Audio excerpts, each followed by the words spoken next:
One of the most powerful arguments against the Christian faith is that it's a form of escapism. Rather than dealing with the real world as it is, human beings fabricated the idea of God to help them deal with their problems. Some of the strongest critics of Christianity, like Karl Marx, Friedrich Nietzsche, and Sigmund Freud, have suggested that God did not create human beings in His image. Rather, we human beings created God in our image.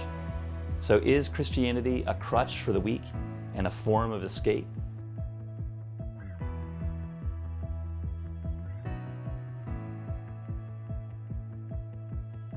Karl Marx famously said that religion is the opiate of the masses. Like a drug, religion causes people to forget their current pain and suffering and inhibits their desire to seek real change in this life by filling them with false hopes for better things to come in the next life. Friedrich Nietzsche claimed that God is dead, and Christianity is simply an attempt by the weak to control the strong. It teaches you to be humble, loving, and kind, and to put the needs of others ahead of yourself. But that's just an attempt to keep people in a servile position.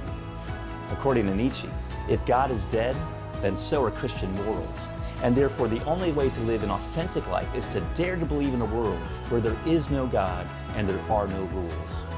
Sigmund Freud, for his part, argued that God is a projection of our desires. We imagine a superhero version of ourselves and project that image onto God. God is nothing more than an illusion, based on an infantile need for a father figure to help us cope with our feelings of guilt, fear, and inadequacy. So are these so-called masters of suspicion right when it comes to the Christian faith? They might be, if it weren't for the resurrection of Jesus.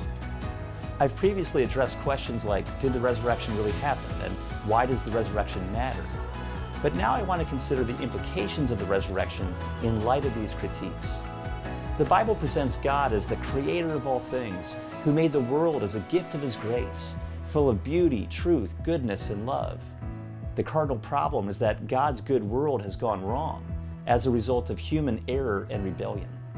But God promised that one day He would eradicate all sin, evil, injustice, suffering, and death, and renew the whole world.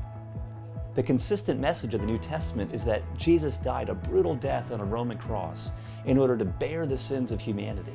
And then God raised Jesus to new life with a new physical body.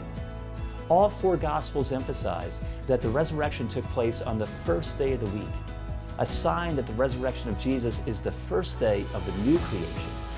In other words, the resurrection of Jesus is only the beginning. God has promised to do for us at the end of history what He did for Jesus in the middle of history. And that means that God's goal is not to remove us from this world, but rather to renew the world. And if that's true, then we're called to anticipate God's future world through our actions now. So here's the problem. Sometimes people say that Christians are too heavenly minded to be any earthly good. But the resurrection leads us to see that, in fact, the opposite is true. Consider this. Marx called Christianity an opiate and argued that the only way to achieve real change in the world is by getting rid of religion and overthrowing society by force. But the Polish poet and diplomat Czesław Miłosz turned that argument on its head. Miłosz witnessed the horrors of Marxism firsthand, and he once said, "The true opium of the people is the belief in nothingness after death, the huge solace of thinking that for all of our betrayals, greed, cowardice, murders, we are not going to be judged." If Jesus has been raised from the dead, then Marx was wrong. Christianity is not a delusional drug that prevents people from seeking to make this world a better place. As C.S. Lewis once wrote, if you study history, you learn that those Christians who thought the most about the future are precisely those who did the most for this world now. If Jesus has been raised, then Nietzsche was wrong. Christianity isn't for cowards. It takes real courage and strength to resist your own selfish impulses and to love other people more than your own ego. If Jesus has been raised, then Freud was wrong. Christianity isn't a projection of our desires writ large on a cosmic screen. The resurrection shows that our longing for forgiveness, love, and a world made new lies at the very heart of the universe. No, Christianity is not escapist.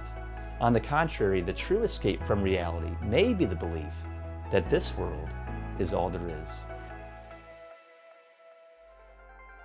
I'd love to hear from you, and in fact, that'd be a great help to me.